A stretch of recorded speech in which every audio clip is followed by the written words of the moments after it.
You wouldn't just let anyone in your house, correct? Right? You'd vet a little bit.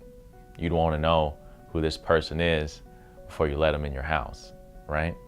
So that's what the president is trying to do with this travel ban.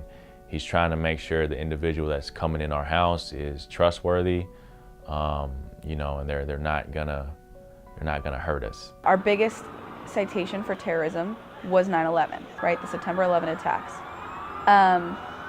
None of the countries involved in the September 11 attacks are on the list of the countries banned. Saudi Arabia, they were involved, not on the ban list.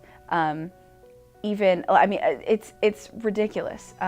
Syria, however, who's in the middle of a country stuck in the middle of a civil war, is on the list, even though the people coming here from Syria are just refugees fleeing from terror themselves. There is seriously no doubt in my mind that the reason that Donald Trump's executive order didn't include banning Saudi Arabia is because he has business interests there.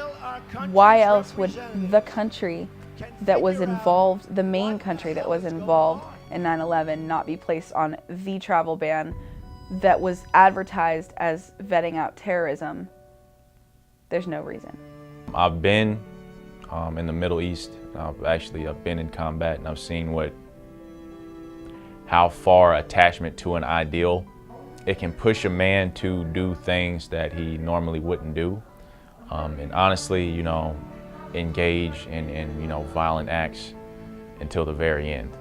How that poses a threat to us is an individual with that type of belief set can do anything really. What could drive a person to be a suicide bomber or whatever the case may be, right? It takes an extreme belief in something to do that, and you can't distinguish the one. So he's kind of trying to, I believe, broad blanket it. We do know that we've been fighting, fighting in a country with Islamic beliefs, so we need something like this. There needs to be something in place to protect our borders, and I think this is a step in the right direction. We have millions of people coming into this country every day, and if every Muslim was a terrorist, or even a large percentage of Muslims were terrorists, we would have had a problem a long time ago. Everyone here has just been taught to fear us the same way that Germans were taught to fear and hate the Jews, and the same way that Americans were taught to hate the Japanese after Pearl Harbor. It's all under the same category of racism and bigotry and hatred.